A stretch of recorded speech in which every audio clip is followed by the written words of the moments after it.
Olá, eu sou o Joel Zito Araújo e estou aqui para contar histórias de como foram feitos os vídeos populares no Brasil nos últimos 30 anos.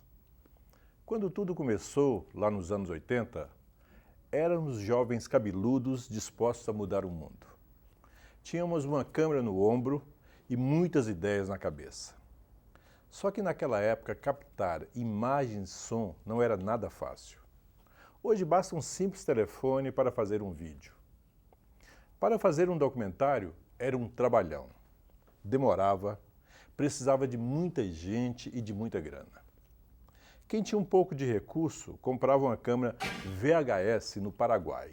Foi assim que muitos fotógrafos começaram a filmar casamentos e festas de família para depois passar no videocassete.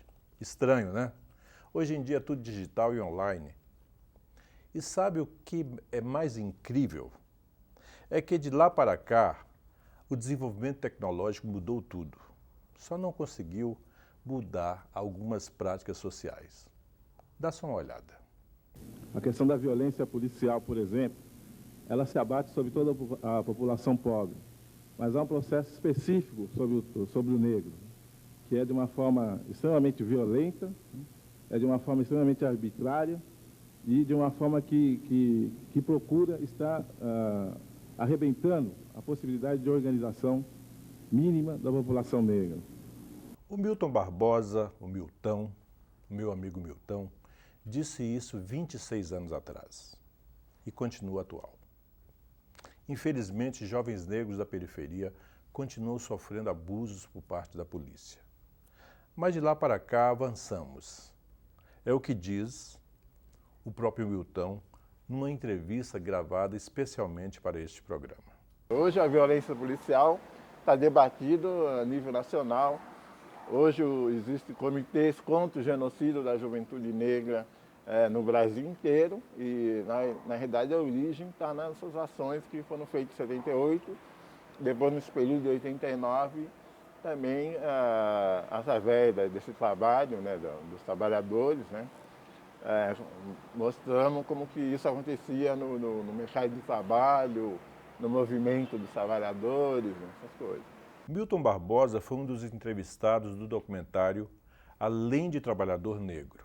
Ele foi produzido em 1989 pela ABVP, Associação Brasileira de Vídeo Popular, cujo acervo foi recuperado e é preservado pela TV PUC. A versão original tem 35 minutos de duração.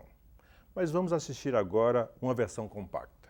São Paulo, virada do século. Começam a surgir pequenas indústrias e com elas uma classe operária brasileira. Brasileira é força de expressão, pois durante as primeiras décadas deste século, a maioria dos operários nas fábricas eram imigrantes. Dados de 1912 apontam 80% como estrangeiros, principalmente italianos. O trabalhador negro menos especializado exerce trabalhos braçais. São carregadores, pintores, pedreiros, lixeiros e condutores, que não participam diretamente da organização da classe operária. Essa tarefa é executada pelos imigrantes anarquistas, que fundam os primeiros sindicatos não oficiais no país. A primeira coisa que a gente vai reparar quando você começa a discutir a problemática racial é a ausência total do trabalhador negro, né, no processo de formação da sociedade brasileira. A maioria dos sindicatos organizados pelos italianos aqui no Brás, no Bexiga, na Moca, eles eram anarquistas na época. E existia poucos negros nos sindicatos, porque a mão de obra que vinha da Europa já vinha especializada para trabalhar na indústria. Existe a indústria se organizando, mas existe o Largo da Banana, onde é feito todo o transporte de toda a riqueza que está circulando ali e que é de trabalhadores negros, que estão descarregando coisas, que estão transportando, que estão servindo nos armazéns, que estão construindo os armazéns, que estão produzindo uma coisa que é bastante importante para essa própria organização industrial que está ocorrendo e que que eu digo, não é posta como contribuição. O movimento sindical organiza-se lentamente.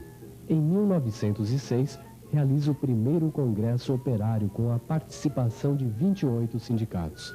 6 anos depois, no segundo congresso, já participam 59 entidades com 177 delegados. Ocorrem as primeiras greves por melhores condições de trabalho e pela redução da jornada.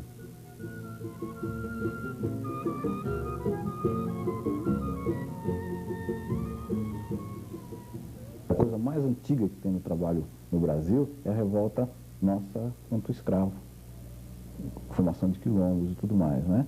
Isso passa, depois da abolição, para as revoltas no campo, uma série de coisas que você vê surgir em lugares que não existe organização anarquista, tá certo? Porque dá para se determinar muito bem o ciclo do anarquismo, né? Então você vai, é o que eu estou dizendo, essas revoltas operárias, elas não vão se chamar de revoltas operárias, elas são sempre chamadas de bagunça. Com a mobilização dos trabalhadores, inauguram-se os choques de classe. Patrões e governo reagem com a deportação das lideranças. Mas mesmo com a repressão, em 1917, São Paulo para com a primeira greve geral de sua história. Sem uma militância efetiva nos sindicatos, os negros organizam-se em grupos e entidades e nascem os primeiros jornais. O Menelique em 1915, a Rua em 1916, o Alfinete em 1918, a Liberdade em 1919 e a Sentinela em 1920. Em 1924 é fundado o Clarim da Alvorada, um jornal de ideias negras onde as reivindicações ganham força de expressão. O Clarim consegue se tornar uma referência para os negros e uma arma na luta contra a sua situação na sociedade. Depois disso, 2 entidades marcam a história da luta do negro em São Paulo: o Centro Cívico Palmares e a Frente Negra Brasileira.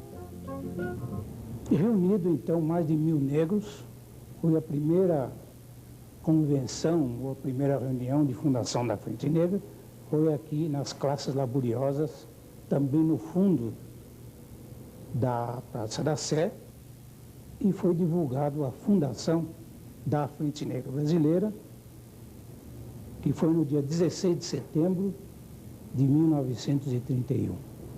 A Frente Negra não era uma frente sindical, não era um movimento sindical, era uma sociedade civil, né, que tinha objetivos de organizar os negros nacionalmente. Dizem que chegaram a organizar 600 mil negros, eu não acredito. A Frente Negra em Santos ela é socialista, a Frente Negra em São Paulo é reacionária, ela é patronovista, sei lá o quê. Você pega lá no Rio Grande do Sul, ela também tem um elemento socialista mais presente do que, não tanto quanto Santos. A Frente Negra saiu logo à rua reivindicando a condição de trabalho para o negro. Isso era importante, porquanto o negro, na época, não era aceito em toda a Plate.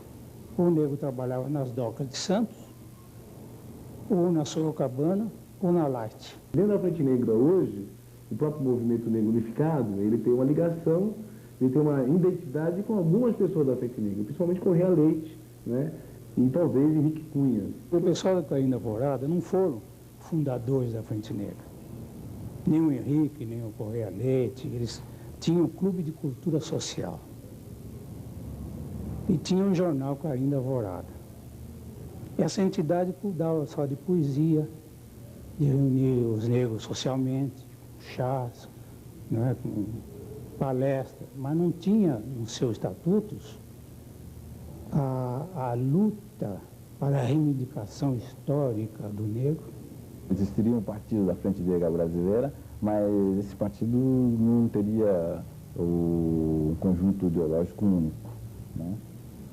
A única saída para que o negro ascendesse à sociedade brasileira era através do voto, através de um partido político. A Frente Negra esteve com Getúlio mas porque a Frente Negra representava um esteio ideológico do Getúlio, do Estado Novo, porque a Frente Negra era um movimento de extrema-direita, né?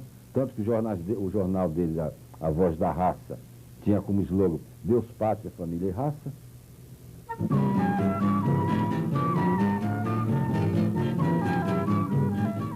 A República Velha termina em crise. Com a quebra da Bolsa de Nova York em 29, o preço do café despenca. 579 fábricas fecham no Rio e em São Paulo. O salário baixa pela metade e 2 milhões de trabalhadores são demitidos. A política do café com leite chega ao fim com a deposição de Washington Luiz em 30. Getúlio Vargas assume a presidência e inaugura uma nova era econômica e política. Autoritário, centraliza o poder e fortalece o Estado. Em vários momentos, a classe trabalhadora será sua grande aliada. O trabalhador humilde identifica-se com o estilo de Vargas. Paternalista, ganhou o apelido de pai dos pobres. Seu governo interfere diretamente nas relações entre patrões e empregados. O sindicalismo torna-se oficial e o reconhecimento das entidades é feito pelo Ministério do Trabalho, que concede cartas sindicais e orienta seu funcionamento. Ao mesmo tempo, regulamenta o trabalho do menor, férias, acidentes de trabalho e jornadas de 8 horas, antigas reivindicações dos trabalhadores. Muita gente aplaude, mesmo porque o conjunto dos operários, particularmente em São Paulo, foi engrossado por uma legião de imigrantes de outras partes do país, para quem a vinda para a cidade já significava melhores condições de vida e de trabalho.